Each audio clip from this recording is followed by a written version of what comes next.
Gracias Señor, bendiciones. Amén. Qué bueno. Siempre digo que es grato juntarnos, estar reunidos para bendecir el nombre del Señor. Amén. Cuando ayer nos vimos, pero nos vimos a través de la plataforma y comenzamos conociendo a John Bunyan. Sí. Así nos enteramos de su vida y ahora vamos a comenzar a ver su gran obra, su máxima obra. Tiene varias cosas, su máxima obra. Y la palabra de hoy, que acabamos de leer, dentro de un minuto vamos a detallar en estos versos para quienes van a ver este mensaje y están a través de Facebook en el libro de Lucas que acabamos de leer en el capítulo número 7. ¿Ya? Tratemos de pensar en unos cuantos siglos más, si el Señor nos viene antes, y pensaran en nuestra generación, la generación actual, cómo nos calificarían, qué dirían de nosotros, que fuimos una generación de qué tipo. Egoísta, piensan algunos. Por ejemplo, esa es una posibilidad, que no fuimos una generación dadivosa, una generación individualista, tal vez eso quiere decir individualista, ¿verdad? Otro dirá tal vez una generación temerosa, una generación tal vez un poco aburrida, dependiendo de la edad o del lugar en que se esté. Pero primordialmente, a través de las últimas mediciones que se nos han hecho, ha salido una frase que ha parecido, a lo menos a mí, inquietante, puesto que se nos ha calificado a nuestra generación en Chile, y esto es, y también eso lo puede extrapolar a toda nuestra región y en el mundo entero, una generación que quiere creer, que cree, pero sin comprometerse. Creer sin compromisos. Y eso se traslada a las instituciones. Es decir, hoy día nadie quiere, se puede creer, por ejemplo, en la democracia, pero nadie quiere creer en los partidos políticos. Y hoy día los partidos políticos están sufriendo al respecto, porque las instituciones están sufriendo de la credibilidad, están sufriendo de la confianza que pueden tener los ciudadanos. Y por ello, los que están haciendo revisiones y los analistas ven la cantidad de votos que salieron entre blancos y nulos, por ejemplo, que habla del rechazo al respecto, ¿ya? Entonces, nuevamente, no es que no crean, pero no quieren estar comprometidos porque no les representan, ¿ya? Ya hace mucho tiempo que vemos que nuestros jóvenes se unen para vivir en pareja, pero no existe el compromiso detrás de un matrimonio, por ejemplo.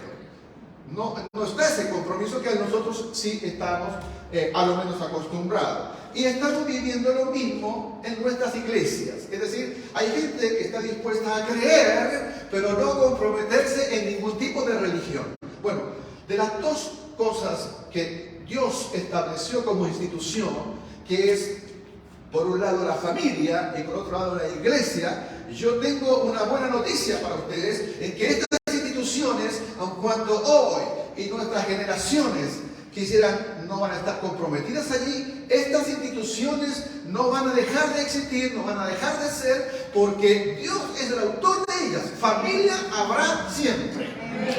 Iglesia tendremos siempre. Es más, la Biblia menciona y el mismo Jesús nos indica que las puertas del infierno no van a prevalecer en contra de la iglesia. No le dijo eso, por ejemplo, nosotros podríamos pensar que el Senado de la República, que el puerto del infierno no prevalecerá en contra del Senado, no le dijo al Senado de la República eso. Tampoco le dijo, no sé, piensa usted, no le dijo eso a los, no lo dijo ni siquiera al Ejército de Salvación, el Ejército de Salvación, no, ha dicho que la iglesia, las puertas del infierno no prevalecerán contra la iglesia, es decir, no hay forma en que la iglesia deje de ser, deje de existir, porque Dios es el autor de ella y nosotros estamos en las manos de Dios, y cuando somos iglesia somos su pueblo y estamos en sus manos.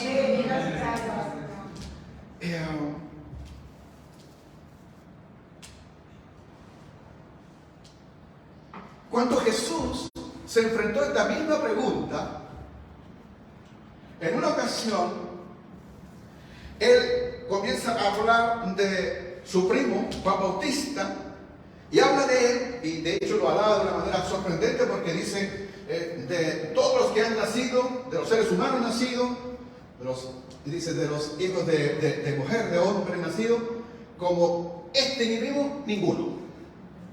Juan Bautista dice, es sorprendente, dice, ¿ya? Y lo alaba.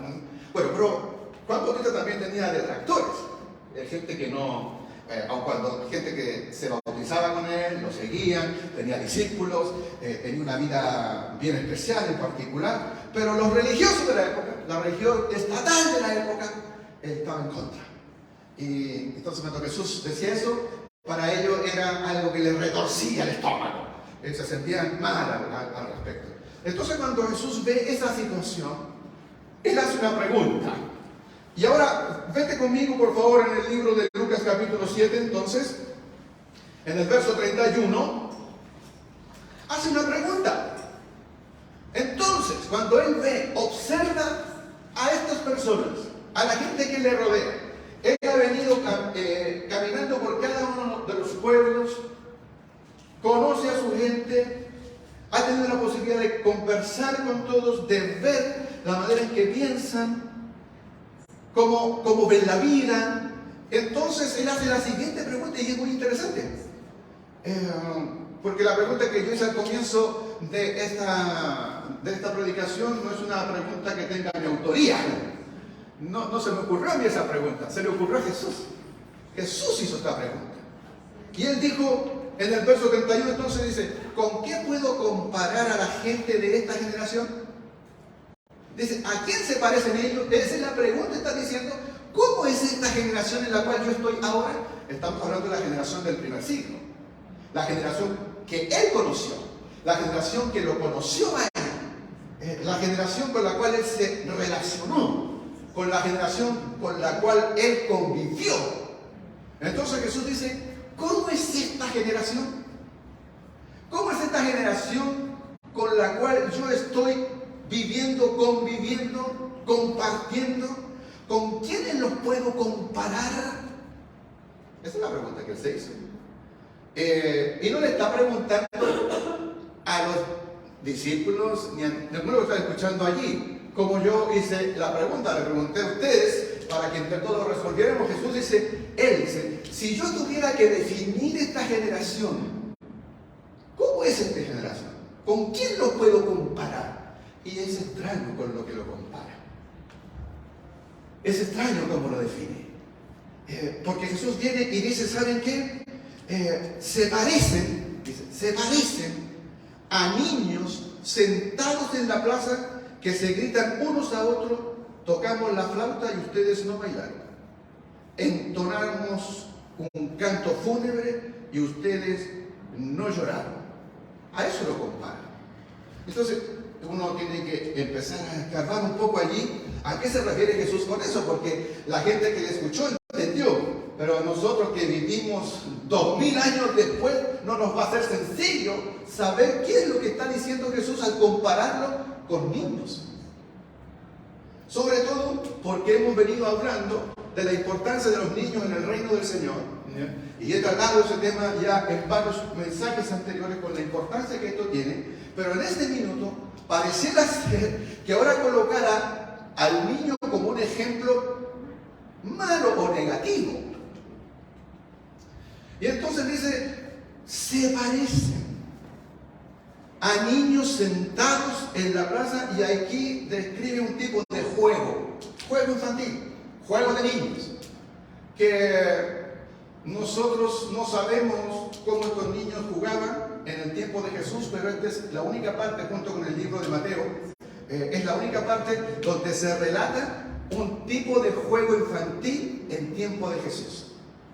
Y lo más probable es que Jesús de niño también jugó esto en Nazaret, en alguna plaza. Y los niños de toda época, ¿saben? Le ha gustado esto de imitar a los adultos. Es como el Kidzania, donde los niños van y hacen de enfermera, se visten de bombero, de médico, lo que les guste, mecánico, y hacen como eso, ¿no? Hacen la forma de imitar las acciones, los oficios, las profesiones de los adultos.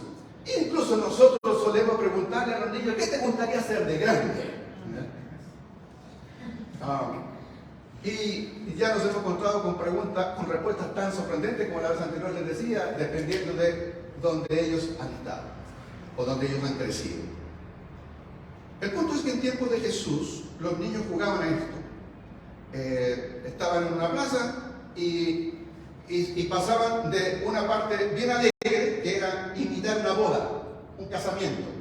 Entonces alguien tocaba una música, una flauta y todos se alegraban imitando como que estaban en una boda. Lo más probable es que alguien hacía del novio, alguien hacía de la novia, invitado, jugaban a eso. La idea que es en una boda hay que estar alegre, entonces era estar alegre. Pero también tenían la crueldad, diríamos, desde nuestro punto de vista, después de 2000 años, es anacrónico lo que uno dice, pero para ellos no lo era. También jugaban a imitar un funeral. Entonces, alguien hacía de muerto, lo más probable, y algunos, no sé, se me ocurre a mí te toca ser el muerto ya. Y los que estaban alrededor tenían que llorar. Recuerden que en ese tiempo habían plañideras. ¿Se contratan? Sí, bueno, en algunos casos contrataban hasta las plañideras, ¿cierto? Aquellas que lloran, contratadas para llorar. Estas son mandadas para llorar. Bueno, los niños jugaban eso. Miraban y lloraban y cantaban canciones tristes. Entonces podían jugar a una cosa tan alegre como una boda, o podían jugar algo tan triste como un funeral. El punto es que no quieren jugar a ninguna boda. Es decir, hoy día nosotros, cuando hablamos de los juegos, que entre paréntesis, vaya que han cambiado los juegos que teníamos nosotros, ¿cierto? Bueno, o yo tal vez, ustedes son más jóvenes que yo. Pero los juegos de mi tiempo son muy distintos a los de hoy. Y no por eso uno tal vez tenga que decir que sean buenos o sean peores.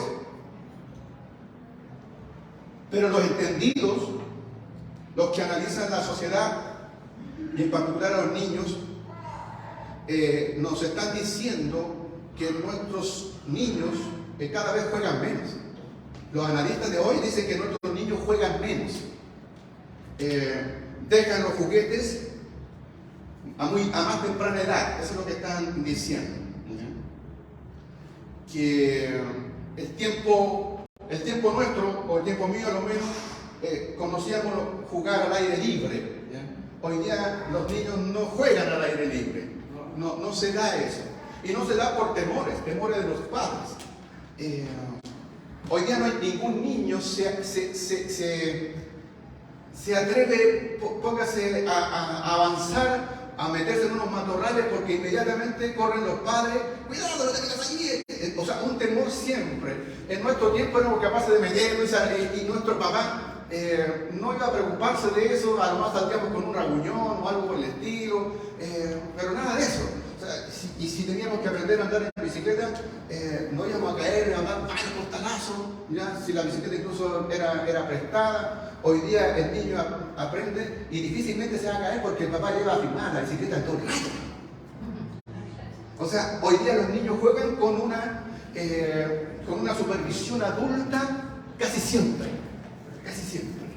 Y eso ha llevado a algunos entendidos a decir que los juegos anteriores invitaban a la creatividad, a la innovación. Los juegos de hoy día no ayudan a la creatividad. Está todo armado. Porque el poco tiempo que tienen para jugar, sí que alcanzan a tener tiempo para jugar, porque eso de las tareas extraescolares que han inventado hoy día, finalmente es llevar más tareas para la casa a los chicos.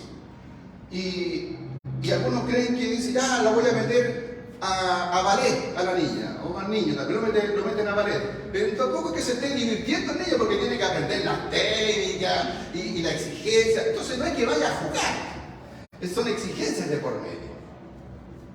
Y el poco tiempo que a veces pueden sacar para jugar, los juegos son más bien juegos que los separan del mundo porque tienen que ver con una consola, con el celular, con la pantalla. Son juegos de tipo, bien dije, individual. Se puede estar conectado con el mundo entero, pero está solo en su pieza. Y de hecho hay casos extremos, ¿no? Que hay gente, ya adolescentes, que juegan en ese mundo y no salen de su pieza a veces por semanas. Bueno, hoy día está reconocido que los juegos de video son tan adictivos como cualquier droga, porque despierta la misma zona del cerebro para el tema de la dopamina, las endorfinas, exactamente las mismas cosas. Es por eso que las requieren y necesitan, no pueden estar lejos de. ¿Ya? Y a veces nosotros caemos en ello. Deja tu celular allí y que suene el WhatsApp. Que no vas a correr para ver qué es ese WhatsApp. ¿Quién te escribió ahí? No puedes no hacerlo. ¿De dónde sale esa dependencia? ¿Ya? Tiene un nombre, eso no lo recuerdo, creo que tiene un nombre aquello. Pero Jesús, cuando habla del juego del niño, no está hablando del tipo de juego. Está hablando de la reacción del niño al juego. Porque lastimosamente nuestro mundo, que ha inventado toda esta clase de juegos, y nosotros también no podemos estar ajenos, que hemos contribuido a esta especie de capricho que se da en nuestros niños al jugar. Porque los juegos todo tienen que ver con competencias, ser competitivos. Y si tú le metes dinero de por medio, es decir, como premio, el tema ya se convierte en algo no bueno, en una espiral rara, digamos. Porque a veces ni siquiera están jugando, pero el niño o el adolescente, si no tiene una retribución, no es capaz ni siquiera de cumplir con sus deberes que son propios para él como persona. ¿A qué me explico? ¿O a qué me refiero? Me he encontrado con casos en el tiempo de mi niñez y de mi adolescencia. Si, por ejemplo, había que ir al almacén, no había supermercados, si mi mamá se le había olvidado algo para cocinar, me mandaba a comprar, a mí o a mis hermanos, al que pillara, o si faltaba el pan, me mandaba a ir a comprar el pan, y íbamos y comprábamos aquello. Y lo traíamos. Y de repente, si sobraba alguna moneda, tratábamos de hacernos el pillo, o le decíamos, mamá, sobró esto, y si ella tenía la bondad y la voluntad y la gracia, te podías quedar con parte del cuento. Pero hoy día, si tú le dices a uno de los docentes, anda a comprar el pan, no va. Y la mamá te dice, oye, anda a comprar el pan, toma, que tienes 1.000 pesos para comprar el pan. Tienes que comprarle o darle 1.000 pesos para que vaya a comprar el pan. Hoy día eso se está dando. Es más, hay niños que tenéis que darle, tenéis que pagarle para que hagan su cama, si no, no hacen su cama. O sea, para cumplir su obligación. Oye, si te va bien y logras pasar de curso, mira, te vamos a comprar. Es decir, tenemos que entregar una retribución para que él cumpla lo que es necesario para él o para ella. Y si no, entonces, para el caso de un pequeño o de una niña, vamos a conocer los berrinches. ¿Qué es el berrinche? El capricho. Aquello que tú le dijiste que no, pero esa persona pequeña, como sabe que antes le dijiste que sí, vendrá el berrinche, vendrá ese capricho, y llorará y batallará y hará todo aquello para poder conseguirlo. Y a veces ocurrirá que tú le dices, ¿quiere esto? Mire, le doy esto, todo lo quiero. Entonces le paso esto otro. No, tampoco lo quiero. O sea, va a llegar un rato en que lo que le ofrezcas no quiere. Entonces Jesús dice, ¿saben qué? No es que yo lo esté comparando con el tipo de juego, a lo que juegan, no es eso. Él dice, es a la reacción que tienen a los juegos, al capricho, a aquello de no estar satisfecho ni con una cosa ni con la otra. Tomen atención a eso, porque dice, ¿con qué puedo comparar a la gente de esta generación? ¿A quién se parecen ellos? Él dice, se parecen a niños sentados en la plaza que se gritan unos a otros. Tocamos la flauta y ustedes no bailaron. ¿Quieren jugar a esto? No. Entonces dice, entonamos un canto fúnebre y ustedes no lloraron. Dicen, ¿quieren jugar a esto? No. ¿Quieren jugar a esto? No, no quiero jugar a nada. Es más, si son dueños de la pelota, pescan la pelota y se la llevan para la casa como Kiko y no dejan jugar a nadie. Como dijeron recién, una generación de tipo egoísta. Yo he llegado un poco a la conclusión de que a veces la reacción que tienen nuestros hijos enfrentando esos juegos representan mucho de lo que somos nosotros, de nuestra generación. El niño trata de imitar y ha recibido lo que nosotros no hemos sido capaces de poder educar de la manera correcta, o la forma en que enfrentan sus juegos será aquello. Y veremos niños que serán que no querrán compartir en el juego, que serán netamente competitivos, que serán muy individualistas en el juego. Y uno puede decir un montón de cosas, no seas así, no seas así, no te compartes de esta forma, pero están siendo espejos de nuestra propia generación, de cómo somos realmente nosotros. ¿Qué pasaba con los niños, con las personas en tiempo de Jesús? Jesús dijo, miren, ¿saben por qué son así? Porque vino Juan el Bautista, que no comía pan ni bebía vino, y ustedes decían, mire, este está loco, tiene un demonio. Y entonces no seguían a Juan. Creían en Dios, pero no querían tener este compromiso. Entonces dice, vine yo, Jesús, que no soy como Juan. Yo comparto con todo el mundo. Voy a la comida y a la cena que hay, voy. Es más, si falta el vino, convierto el agua en vino.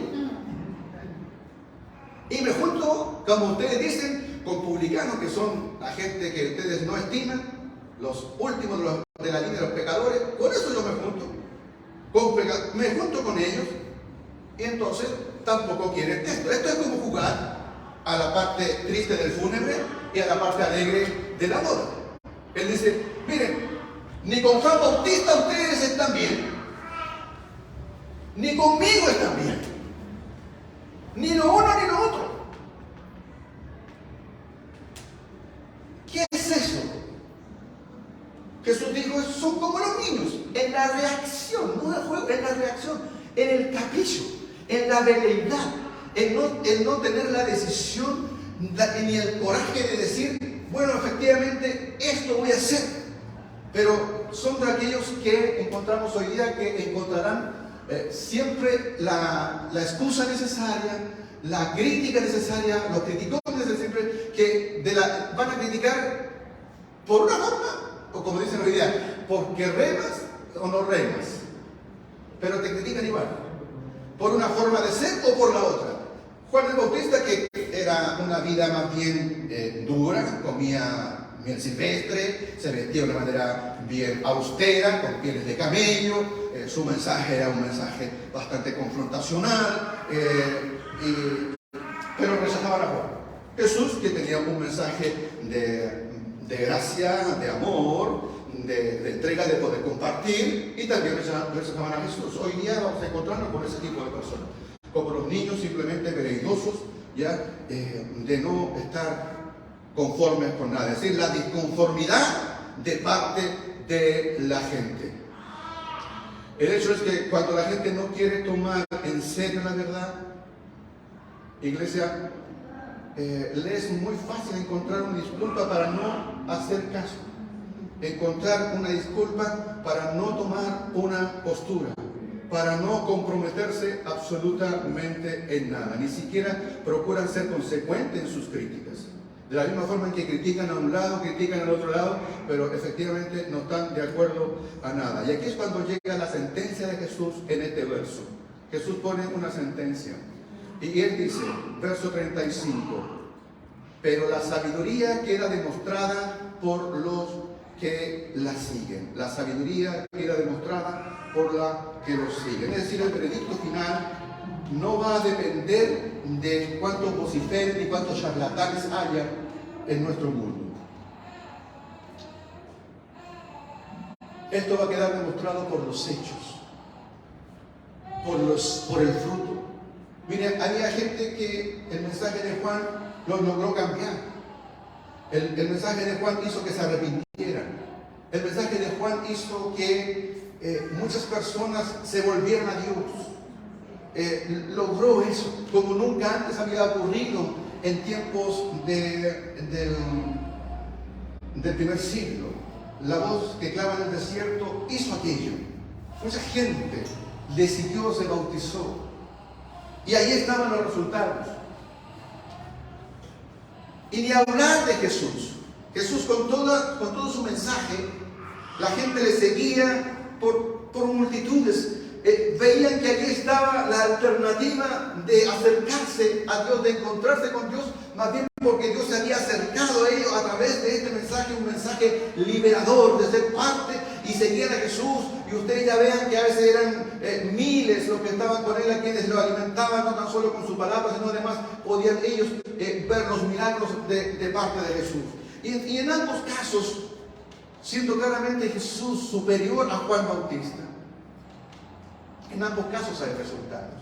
Y esto yo creo que también nos puede enseñar algo a nosotros, querida iglesia, es que nosotros debiéramos dejar de juzgar a las personas y a las iglesias en general por nuestros propios prejuicios. Porque la iglesia, por la religión estatal de ese tiempo, en tiempo de Jesús, ni lo uno ni lo otro. No querían eso. La veleidad y el capricho de los niños cuando no quieren absolutamente nada.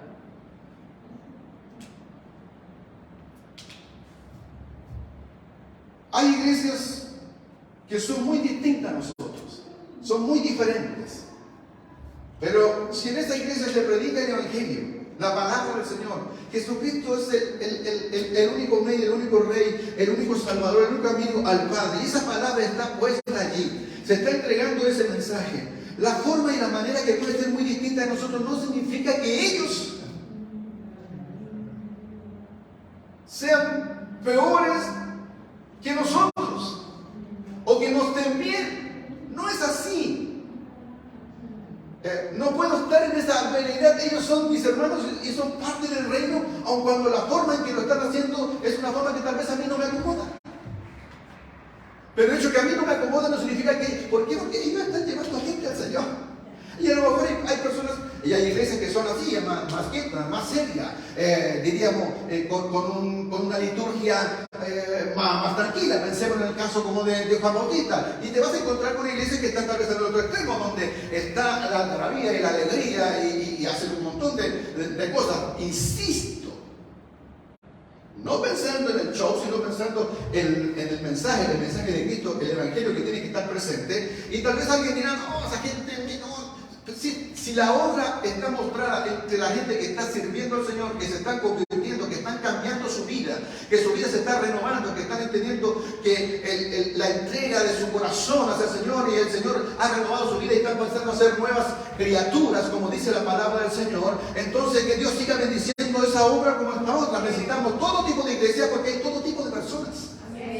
Somos distintos, somos diferentes unos de otros. Y logramos a veces sentirnos cómodos con personas que son como nosotros. Eso es lo que ocurre. Nos juntamos con personas que somos más o menos similares. Eso es lo que se nos da. Y gracias a Dios porque pueden haber todo tipo de congregaciones para que haya todo tipo de personas que pueden ser acogidas. Entonces, creo que también esta parte del mensaje es importante para que no pensáramos en poder juzgar a las personas ni a las iglesias por nuestros propios prejuicios y por nuestras propias veleidades que puedan entregarse. Es más, en alguna oportunidad Jesús viene sus discípulos y le dice, Señor, nos encontramos con un tipo que anda haciendo milagros y lo hace en tu nombre, Señor, y no pertenece a nuestro grupo, no es de nuestro equipo. No dieron ni el nombre. Pero Jesús le dice, ¿y quién es? No tengo idea quién es, ni cómo se llama. Entonces, vino Jesús para que los autorizara a ellos y fueran ante él y le dijeran, ¿saben qué? A partir de hoy día usted no predica más en el nombre de Jesús, no haga ningún milagro, porque usted no es de nuestra iglesia, no es de nuestra congregación. Usted lo está haciendo mal. ¿Qué dijo Jesús? Jesús, ¿qué le dijo? ¿Sabe que tiene toda la razón? no está llevando gente, no está invitando público. No hace eso Jesús. Jesús le dice, ¿qué tiene que? ¿Qué importa eso? Él dice, miren, si no hay forma en que él esté haciendo algo en contra de lo mío. Si no está en contra mía, está a favor. Somos de los mismos. Pero a veces la mezquindad del ser humano nos hace actuar, y ese tipo de generación, ese tipo de actitud se ve reflejada en los juegos infantiles. Así que no nos haría nada de mal de a veces mirar cómo están jugando tus hijos, cómo están jugando tus nietos o tus sobrinos, que muchas veces es el reflejo de nuestra sociedad. La mayoría podemos encontrar razones muy válidas para hacer o creer cualquier cosa que encaje solo con nuestros propósitos, con nuestra forma de ser y pensar. Sin embargo, si acaso no examinamos, no observamos nuestras ideas a la luz de lo que dice la palabra de Dios, llegaremos a ser tan autosuficientes, a creernos tan autosuficientes como la generación a los cuales Jesús les habló y les dijo: ustedes parecen estos niños que hacen berrinche, estos niños que son caprichosos, estos niños que a rato no saben qué quieren. Que el Señor nos ayude a crecer, a no, cuando Jesús habla de los niños y que nosotros debemos imitarlos a ellos, es en su sentido de inocencia, en el creer, pero no en la niñería. Él no dijo que la niñería es aquello que debiéramos nosotros imitar. No, la niñez, no la niñería. Pongamos en pie, por favor. Eterno Jesús, gracias, Padre, y una vez más te pido que nos abran nuestros ojos para observar, para mirar la generación en la cual nos ha tocado vivir, y observarla de tal forma y de tal manera de corregir aquello que está a nuestro alcance corregir, en poder entender la forma en que nosotros debemos actuar, Señor Dios, correctamente, en ayudar a aquel, Señor, que está engrandeciendo tu obra, aun cuando tal vez tenga formas y estilos que no vayan conmigo, pero, Señor, es un hijo tuyo, una hija tuya, que está extendiendo también tu reino. Padre, gracias por ello. Que seamos gente, Señor, madura, gente, oh Dios, realmente adulta, si vamos a hacerlo así, que hayamos crecido y no actuar, Dios, con caprichos, Señor, con sentimientos del momento, con esta inestabilidad que lastimosamente aún en nuestras congregaciones tenemos personas así, que si hay algo que no estuvo de acuerdo, le pareció mal, entonces cierra su puerta y sus ventanas y no quieren más venir, ni siquiera, Señor, juntarse para adorar tu nombre, y lastimosamente comienzan a engrosar la lista de aquellos que quieren y dicen: soy cristiano a mi forma y a mi manera. Creerán en ti pensando que pueden alejarse de tu iglesia, pensando que pueden alejarse de las congregaciones, caprichosamente, sin saber ni entender que tú has entregado la bendición para cuando estamos juntos, congregados, que es la iglesia, sobre la cual no prevalecerá ni siquiera las puertas del infierno.